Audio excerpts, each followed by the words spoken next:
Assalamu alaikum. I am Dr. Mohammad Atikur Rahman,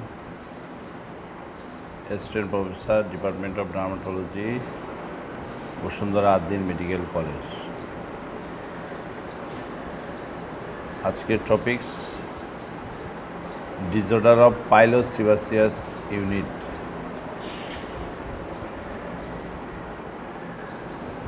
acne vulgaris.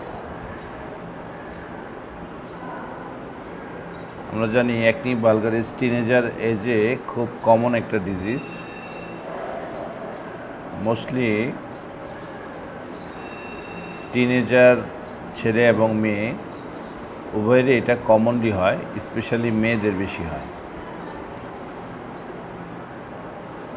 যদি আমরা বলি যে আউটডোরে সবচেয়ে কমন কয়েকটা ডিজিজের নাম বলো, তাহলে আমরা প্রথমে আসবে কি scabies, then tinea corporis, and then acne vulgaris. সুতরাং অ্যাকনি ভালগারিস খুব কমন একটা স্কিন প্রবলেম, স্পেশালি টিনেজারদের জন্য। সারা world wise acne vulgaris common হচ্ছে, especially some factors are responsible for acne: environmental pollution, use of cosmetics, especially chemical sensitizer, lifestyle modification, etc. এই সমস্ত কারণে অ্যাকনির প্রিভ্যালেন্সটা বেড়ে গেছে। ইদানিং মিডল এজ ওমেনদের অ্যাকনি হচ্ছে, যা সাধারণত oral contraceptive pill or hormone induce. মনে রাখতে হবে, মধ্যবয়স্ক মহিলাদের যাদের অ্যাকনি ভালগারিস হয় তাদের মূলত কারণ হলো oral contraceptive pill use or any other hormonal imbalance। হ্যাঁ, এই জন্য এটা প্রিভেন্টিভ মেজারে এটা লক্ষ্য রাখতে হবে। At first, what is acne? Acne vulgaris is the inflammation of the pilosebaceous unit. Pilosebaceous unit ইনফ্লামেশনের কারণে যে ডাক্ট অবস্ট্রাকশন হয়, সেখান থেকেই অ্যাকনি তৈরি হয়। প্যাথোজেনেসিস কি যদি আমরা আলোচনা করি, কি কারণে হয়? Number one is occlusion of pilosebaceous duct. Occlusion of pilosebaceous duct. Second one is bacterial colonisation of the duct and release of inflammatory mediators. Third one is increased sebum production. Fourth one is rupture of the comedo with release of content into the dermis. তো বোঝা যাচ্ছে যে পাইলোসিবাসের ডাক্টের যে obstruction হচ্ছে এবং bacterial colonisation হচ্ছে, bacterial কলোনাইজেশনের পরে সেখান থেকে ইনফ্লামেটরি মেডিয়েটার্সগুলো রিলিজ হচ্ছে। ইনফ্লামেটরি মেডিয়েটার্সগুলো ডার্মিসের কমিডন যখন রাপচার হয়ে রিলিজ করতেছে, সেগুলো ইনফ্লামেশনের কারণেই অ্যাকনি ভালগারিস তৈরি হচ্ছে। সুতরাং আমরা যখন ট্রিটমেন্ট মডালিটিস আলোচনা করি, তখন আমরা ট্রিটমেন্টগুলোকে এভাবে সাজাই যে কমিডন ফর্মেশন যেন না হয়, সেজন্য কিছু আমরা ড্রাগস চয়েস করি, যে সমস্ত ড্রাগগুলো আমাদের কমিডনকে তৈরি হইতে বাধা দিবে। তো what is comedone? Comedone may be white comedone or black comedone. তো ফ্রিকোয়েন্টলি ইট ইজ আস্কড, প্রায়ই প্রশ্ন করা হয় যে অ্যাকনির দুইটা ক্যারেক্টারিস্টিক্স ফিচার বলো। তাহলে এক নাম্বার কী বলবো আমরা? এক নাম্বার হলো seborrhoea, increase seborrhoea or greasy skin production of the facial skin. তো seborrhoea or greasy skin, number 1. Number 2 is comedone. Comedone is important characteristics feature for acne.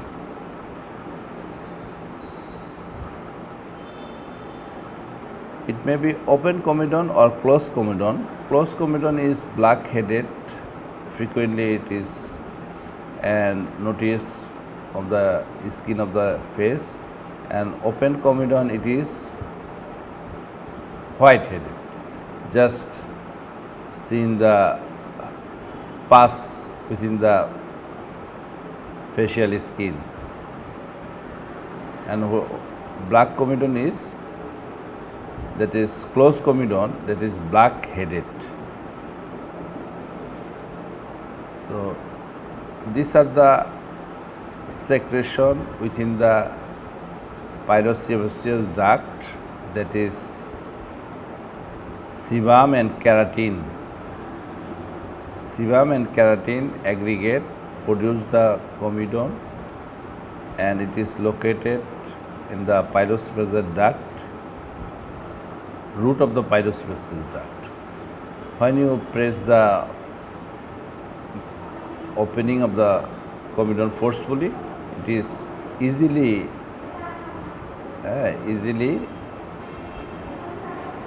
expelled or easily wiped out from the facial skin.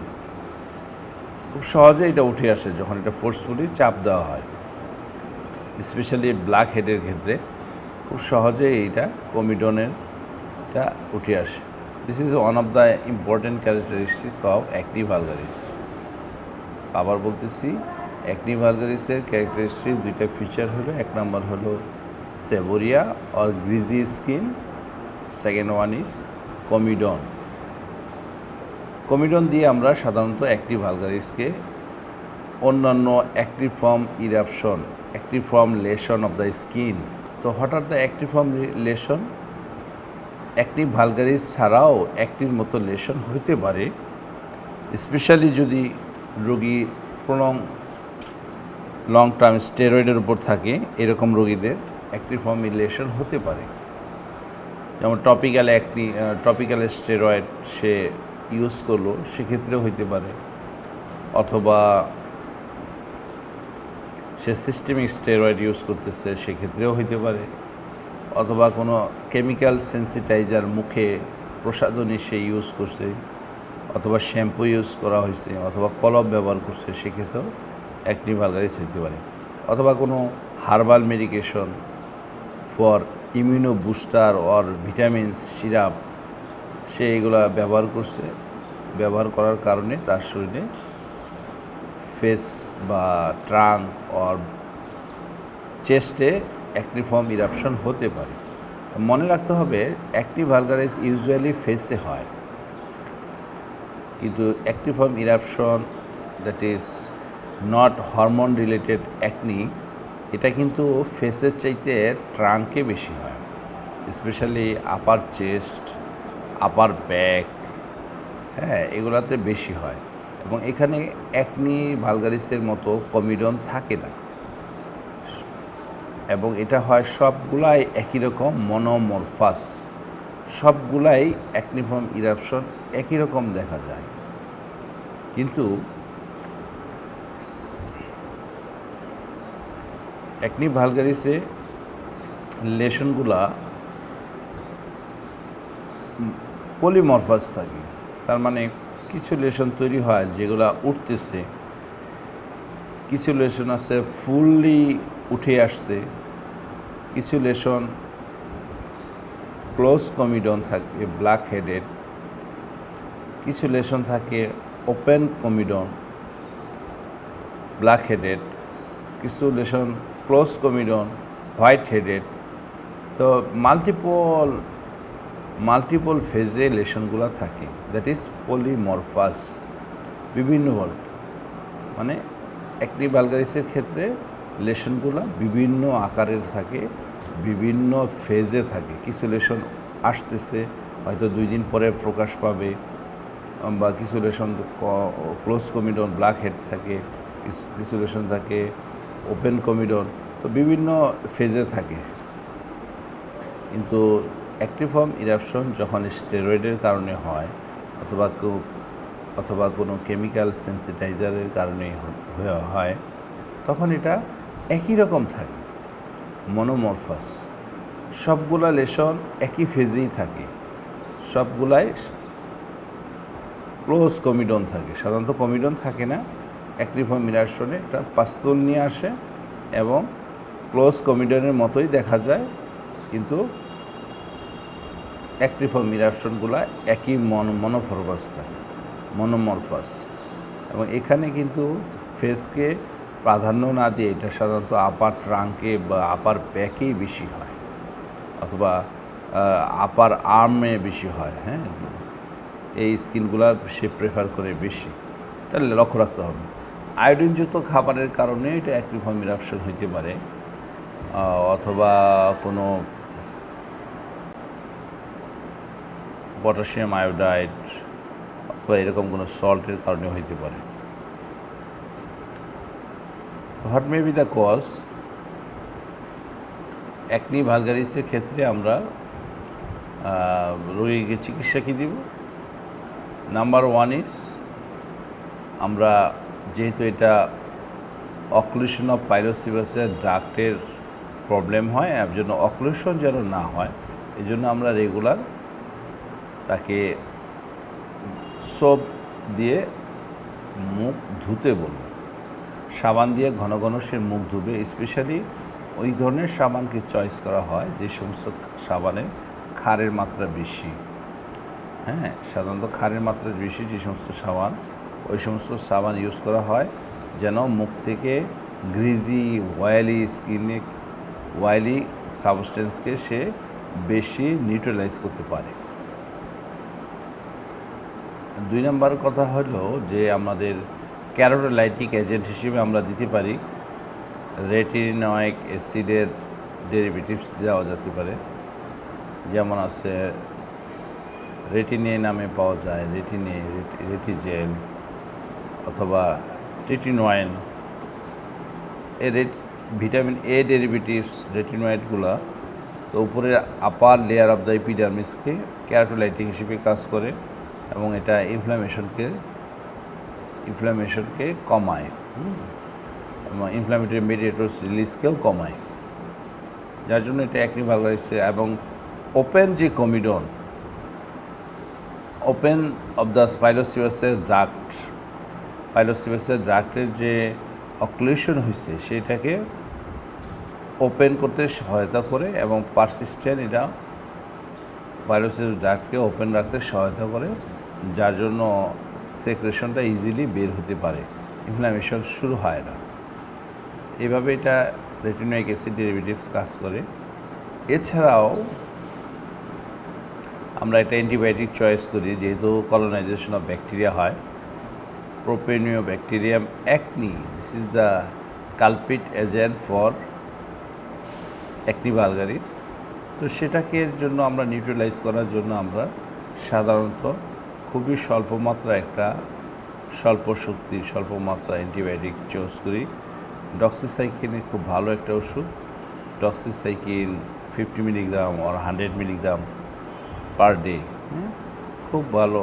But doxycycline 100 milligram twice daily for usually prolong course is choice. হ্যাঁ, prolong course দেওয়া হয় সাধারণত 2 মাস বা 4 মাস বা 6 মাস। তো doxycycline খুব স্বল্প মাত্রায় যদি লম্বা কোর্স দেওয়া হয়, সেক্ষেত্রে ব্যাকটেরিয়ার কলোনাইজেশনটাকে সে প্রিভেন্ট করে। আর থার্ড ওয়ান ইজ, আমরা টপিক্যাল অ্যান্টিবায়োটিক লোশন দিতে পারি অথবা জেল দিতে পারি the clindamycin or erythromycin lotion or gel available in the market, এগুলো আমাদের টপিক্যালি পাইলোসিবাসের ডাক্টের যে ব্যাকটেরিয়াল কলোনাইজেশন হয় সেটাকে প্রিভেন্ট করে। এছাড়া আমরা দিতে পারি কিছু অ্যান্টিবায়োটিক যেগুলো রিয়ালি ইউজ করা হয়, বাংলাদেশে খুব কম, যেমন ক্লিন্ডামাইসিন সিস্টেমিক অ্যান্টিবায়োটিক হিসেবে দেওয়া হয়, খুব ভালো কাজ করে কিছু কিছু ক্ষেত্রে। অথবা আমরা দিতে পারি মিনোসাইক্লিন, সেগুলোও খুব রেয়ারলি ইউজ করা হয়। এগুলোও খুব ভালো অ্যান্টিবায়োটিক, যদিও একটু কস্টলি। এছাড়া আমরা দিতে পারি কিছু সিস্টেমিক এজেন্ট, আইসোটিটিনোয়াইন দিতে পারি। এটা systemic agent for recalcitrant acne and nodulocystic acne. মনে রাখতে হবে, this is the master drug for acne vulgaris and it is use for recalcitrant acne. যে সমস্ত অ্যাকনি সাধারণত কোনো ওষুধেই রেসপন্স করতেছে না, এবং যে সমস্ত অ্যাকনিগুলা খুব বড় বড় সিস্ট নিয়ে আসে, যেটাকে বলে নোডুলোসিস্টিক অ্যাকনি অথবা acne conglobata. Acne conglobata, that is acne vulgaris with some abscess or cyst or nodule that produce a severe disfiguration of the facial skin. তো এমনভাবে এটা একনি হয় যে সারা মুখের সৌন্দর্যকেই নষ্ট করে ফেলে। তো এই সমস্ত একনির ক্ষেত্রে, that means nodulocystic acne or acne conglobata or recalcitrant acne vulgaris, যেখানে কোনো ওষুধই কাজ করে না, সেক্ষেত্রে আমাদের ড্রাগ অফ চয়েস থাকে রোঅ্যাকুটেন, দ্যাট ইজ আইসোটিটিনোয়েন। হ্যাঁ, আইসোটিটিনোয়েন এটা 0.25 milligram per KG per day থেকে এই ডোজ দিয়ে আমরা শুরু করতে পারি। এটা up to 0.5 milligram or more, হ্যাঁ, পার কেজি পার ডে ইউজ করা হয়। তো এটা সাধারণত এটা একটু প্রলং কোর্স দেওয়া হয়, 2 মাস 4 মাস, এমনকি আপ টু 2 বছর পর্যন্ত রোঅ্যাকুটেন আমরা ইউজ করতে পারি। আইসোটিটিনোয়েন এটা সিস্টিক অ্যান্ড নোডুলোসিস্টিক অ্যাকনিতে খুব ভালো কাজ করে রিক্যালসিট্যান্ট ক্ষেত্রে। তো কিছু পার্শ্ব প্রতিক্রিয়া এর আছে। 1 নাম্বার হলো টেরাটোজেনিক ইফেক্ট আছে। Isotretinoin is very much teratogenic. Be aware of pregnancy and married personকে অবশ্যই ভেরি কশাসলি দিতে হবে, যেহেতু এটা টেরাটোজেনিক ইফেক্ট আছে। হ্যাঁ, নাম্বার 2 ইজ এটা ডিপ্রেশন করতে পারে, কারো কারো ক্ষেত্রে খুব সিভিয়ার ডিপ্রেশন করতে পারে। এবং all the retinoids may increase lipid profile, blood lipid profile. এই জন্য লিপিড প্রোফাইল অবশ্যই দেখে নিতে হবে, এসজিবিটি, বেসলাইন, সিবিসি এটসেট্রা দেখে নিতে হবে যাওয়ার আগে। এছাড়া কিছু অ্যাকনি আছে যেটা বলে অ্যাকনি কিলোইডালিস নুচি। এটা সাধারণত ব্ল্যাক পার্সনদের বেশি হয় এবং এটা নেপ অফ দ্য নেকে বেশি হয় এবং কিলয়েডের মতো এটা কমপ্লিকেশন তৈরি করে, কিলয়েড তৈরি করে। জাস্ট নোডিউল হইল একদিন পরে এটা অ্যাকচুয়ালি একটা কিলয়েড তৈরি করে ফেলে। এই জন্যই নাম রাখা হয়েছে অ্যাকনি কিলোইডালিস নুচি। এবং এখানে সাধারণত পোটেন স্টেরয়েড খুব ভালো কাজ করে, কখনো কখনো ইন্টারলেশনাল স্টেরয়েড দেওয়ার প্রয়োজন পড়তে পারে। ক্লিন্ডামাইসিন ওষুধও খুব ভালো কাজ করে কিছু কিছু ক্ষেত্রে।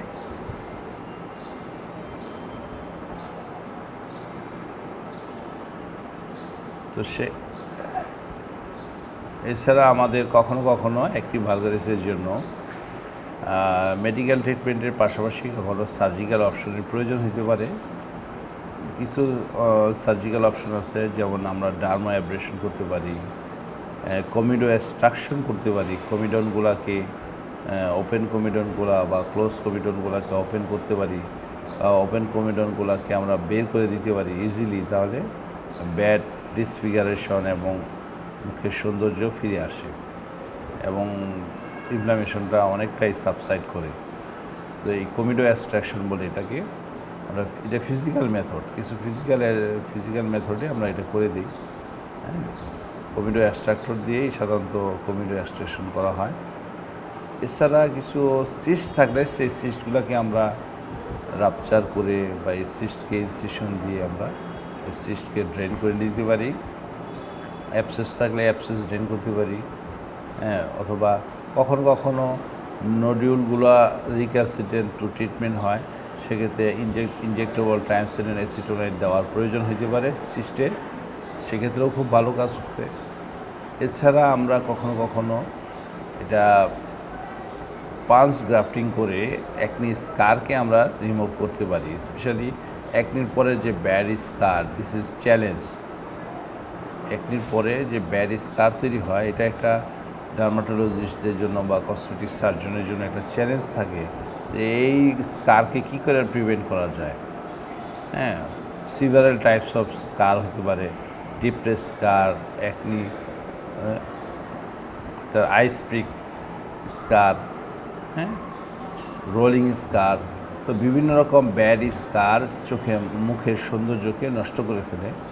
তো অ্যাকনি ভালো হয়ে যাওয়ার পর এই স্কারগুলোকে আমরা রিভিশন সার্জারির মাধ্যমে এটাকে আবার ঠিক করতে পারি। যেমন কিছু মিনি পাঞ্চ গ্রাফটিং আছে, গ্রাফটিং করে থাই বা আপার আর্ম থেকে গ্রাফট নিয়ে এসে ওই ব্যাড ডিপ্রেস স্কারকে রিপ্লেস করা যায়। এছাড়া মাইক্রোডার্মা অ্যাব্রেশন করা যেতে পারে, ডার্মা অ্যাব্রেশন করা যেতে পারে। হ্যাঁ, এছাড়াও করা যায় যে মানে রিভিশন স্কার সার্জারি বলে। তো আমরা এই স্কারকে ইনসিশন দিয়ে স্কারকে ফেলে দিলে আমরা সেখানে একটা কসমেটিক্যালি অ্যাকসেপ্টেবল সুচার ম্যাটেরিয়াল দিয়ে আমরা সেলাই করে দিতে পারি, সেক্ষেত্রেও স্কার রিভিশন করা যেতে পারে। ওভারঅল অ্যাকনির কারণে প্রগনোসিস ইজ ভেরি গুড। অ্যাকনির প্রগনোসিস ভালো, তবে মোস্ট চ্যালেঞ্জিং থাকে এটা অ্যাকনির পরে স্কার যেন না হয়, সেদিকে খুব লক্ষ্য রাখতে হবে। খুব কমন একটা সমস্যা অ্যাকনি রোগীরা ফেস করে, সেটা হলো অ্যাকনি রোগীদের সাধারণত একটা হ্যাবিট থাকে যে রিপিটেড তারা নেল দিয়ে অ্যাকনি লেশনকে ইনজুরি করে, বা যেটাকে আমরা বলি হাত দিয়ে খুঁটানো। এর কারণে হয় কি যে ওইটা অ্যাকনিতে খুব ইজিলি স্কার পড়ে যায় এবং স্কার হয় এবং ইজিলি তার মানে দাগ পড়ে যায়, মুখে দাগ পড়ে যায়, পিগমেন্টেশন হয়। তো এক্ষেত্রে আমাদের অ্যাডভাইস হলো যে অ্যাকনিতে হাত না দেওয়া, মানে নেল ইনজুরি, নেল প্রিক করা, এগুলো অ্যাকনির স্কারকে আরও অ্যাগ্রাভেট করবে। পিগমেন্টেশন, মুখে ব্যাড পিগমেন্টেশন করে, সেই জন্য এটা অ্যাভয়েড করা। এটাকে স্পেশালি অ্যাকনি অ্যাসকোরি বলে। Acne excoriee, that is repeated picking, repeated nail প্রিকিংয়ের কারণে যে ধরনের অ্যাকনি আরও অ্যাগ্রাভেট করে, সেগুলোকে অ্যাকনি অ্যাসকোরি বলে। এগুলো থেকে আমাদেরকে টিনেজার মেয়েদেরকে সাধারণত এটা হ্যাবিট হয়ে যায় যে বারে বারে তার নখ দিয়ে আঘাত করা অ্যাকনি লেশনকে। তো এই ক্ষেত্রে কী হয়, অ্যাকনি আরও অ্যাগ্রাভেট করে। এটা আমাদের অ্যাভয়েড করতে হবে। মনে রাখতে হবে টিনেজার এজে অ্যাকনি হওয়া এটা নর্মাল ফিজিওলজি, নর্মাল ফেনোমেনা। সুতরাং এ নিয়ে ওয়ারিড হওয়ার কিছু নেই, এটা হইতেই পারে এই বয়সে, যেহেতু হরমোনাল ইমব্যালেন্স হয়। আমাদের মনে রাখতে হবে যে অ্যাকনি ভালগারিসের জন্য ওরাল কন্ট্রাসেপটিভ পিল একটা ভালো অপশন, স্পেশালি মায়েদের জন্য। হ্যাঁ, মায়েদের জন্য তো ওরাল কন্ট্রাসেপটিভ পিল সাধারণত কম্বাইন্ড ওরাল কন্ট্রাসেপটিভ পিলগুলো একনিতে বেশি ইউজ করা হয়। মনে রাখতে প্রজেস্টেরন একনিকে প্রিসিপিটেট করে এবং ইস্ট্রোজেন কিন্তু একনিকে মানে কিউর করতে সহায়তা করে। সুতরাং কম্বাইন্ড পিলগুলো ইউজ করা হয় বেশি। কম্বাইন্ড পিলগুলা এটা একনি ভালগারিসের জন্য ভালো একটা অপশন হইতে পারে মধ্যবয়স্ক মহিলাদের জন্য, এবং যাদের অ্যান্টি ডায়াবেটিক ড্রাগ কখনো কখনো একনি ভালগারিসের জন্য চিকিৎসা আমরা ইউজ করি anti diabetic drugs, specially metformin এবং নিউয়ার অ্যান্টি ডায়াবেটিক্স ড্রাগস কখনো কখনো একনি ভালগারিসের চিকিৎসায় খুব ভালো কাজ করে। এছাড়াও আমরা শর্ট কোর্সে কখনো ডেক্সামেথাসন অথবা সিস্টেমিক স্টেরয়েড দেওয়ার প্রয়োজন হইতে পারে, স্পেশালি যখন একনি ভালগারিস সাথে যখন সিভিয়ার ইনফ্লামেশন নিয়ে আসে, তখন কখনো কখনো শর্ট কোর্সের জন্য সিস্টেমিক স্টেরয়েড দেওয়ার প্রয়োজন হইতে পারে। এছাড়া কখনো কখনো আমরা একনি ভালগারিসের চিকিৎসায় আমরা কিছু ড্রাগস ইউজ করি যেগুলো হার্বাল মেডিকেশন থাকে। তো প্র্যাকটিক্যালি কখনো মানে আননোন অরিজিনের যে সমস্ত হার্বাল মেডিকেশন যাদের কেমিক্যাল কম্পোজিশন জানা যায় না, আমরা অ্যাডভাইস করি এগুলো ইউজ না করা। যেমন কেউ হয়তো বললো যে বিদেশি পাপায়া সোপ আর এটা মানে পাপায়া সোপ ইউজ করার কারণে সে বললো যে তার একনি ভালো হয়ে গেছে। তো এটাকে আমরা রিকমেন্ড করি না, যে এটা যে সমস্ত কেমিক্যাল কম্পোজিশন আমরা ক্লিন কাট জানি না সেই সমস্ত প্রোডাক্ট মুখে ইউজ করা, এটা ইন দ্য লং রান এটা কমপ্লিকেশন তৈরি করতে পারে। তো একনি ভালগারিসের পরে সাধারণত কমপ্লিকেশন একনি ভালো হয়ে যাওয়ার পরে দুইটা কমপ্লিকেশন খুব ইম্পর্টেন্টলি আমাদের নোটিশ করতে হয়। এক নাম্বার হইল পিগমেন্টেশন, দুই নাম্বার হইল স্কার। পিগমেন্টেশন এবং স্কার এই দুইটা হলো একনি ভালগারিসের কমপ্লিকেশন। এই দুইটা যেন না হয় বা খুবই স্বল্প মাত্রায় হয়, এই জন্য আমরা কিছু প্রিকশন নিতে পারি। প্রিকশন নেওয়ার প্রয়োজন হয়, যেমন এক নম্বর বললাম আমি যে নেল প্রিক করবে না বা আননোন সোর্স থেকে যে সমস্ত কসমেটিক প্রোডাক্ট যেগুলো কম্পোজিশন আমরা জানি না বা হার্বাল কসমেটিক প্রোডাক্ট এগুলো আমরা অ্যাভয়েড করব। এবং একনি প্রসিডিউর করার পরে অবশ্যই আমরা একটা সানব্লক ইউজ করব।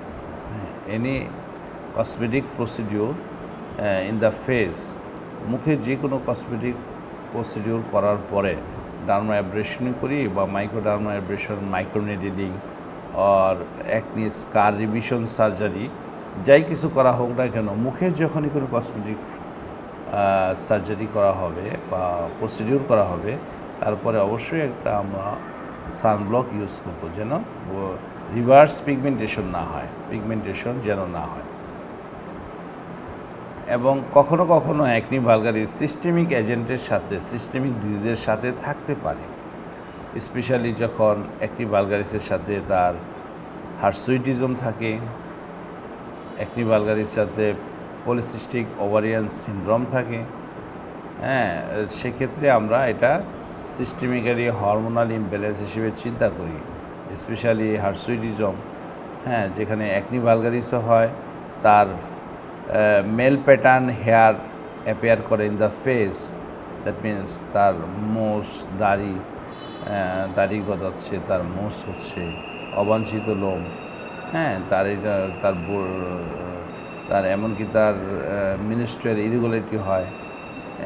এই সমস্ত রোগীদের আমরা পলিসিস্টিক ওভারিয়ান সিনড্রোম হিসেবে ট্রিট করি, বা তার হাইসুইটিজম থাকে, সেক্ষেত্রে আমরা তার সিস্টেমিক ডিজিজ হিসেবে চিকিৎসা করব। এই সমস্ত রোগীদের আমাদের সিরাম টেস্টোস্টেরন লেভেল করার প্রয়োজন হতে পারে। Ultrasound of the lower abdomen with special attention to the ovary দেখার প্রয়োজন হতে পারে, যেহেতু মাল্টিপল সিস্ট থাকে। এটা সিস্টেমিক ডিজিজ হিসেবে আমরা, এবং লোমনাশক হিসেবে মুখে আমরা কিছু ক্রিম ইউজ করার প্রয়োজন হতে পারে। তো এই সমস্ত রোগীদেরকে আমরা হরমোন ব্যালেন্স করার জন্য আমরা কিছু চিকিৎসা দিয়ে থাকি, ইনক্লুডিং তারা ওয়েট রিডাকশন করবে। ওয়েট রিডাকশন ডায়েটারি রিডাকশনও হতে পারে, আবার ইন অ্যাডজুভেন্ট উইথ মেটফরমিন এক্ষেত্রে খুব ভালো একটা অপশন হইতে পারে, এবং গায়ান 35 এটাও দেওয়ার প্রয়োজন হতে পারে এই সমস্ত রোগীদের। এবং কখনো কখনো স্পাইরোনোলেকটন অ্যান্টি অ্যান্ড্রোজেনিক হরমোন এটা দেওয়ার প্রয়োজন হতে পারে, এবং কখনো কখনো এটা লং রিমিশনের জন্য লং টার্ম দেওয়ার প্রয়োজন হতে পারে। তো এক্ষেত্রে আমাদের হার্সুইটিজম এর এটা ভালো একটা মানে শর্ট কেস হতে পারে, যখনই আমরা দেখব যে তার অ্যাকনি ভালগারিস, তার সাথে তার facial hair, in case of female তার মেল প্যাটার্ন হেয়ার ডেভেলপ করছে, তখনই আমরা কিন্তু তার মেনস্ট্রুয়াল হিস্ট্রিটা জিজ্ঞেস করি। সাধারণত মেনস্ট্রুয়াল হিস্ট্রি এই সমস্ত রোগীদের ইরেগুলার থাকে বা প্রলং গ্যাপ দিয়ে হয়, অথবা অ্যামেনিউরিয়া থাকে, এবং এই সমস্ত মেয়েরা সাধারণত ওবেজ হয়। এদের এই সমস্ত রোগীদের আমরা হরমোনাল টেস্ট করার প্রয়োজন হতে পারে। That's all today's close the session.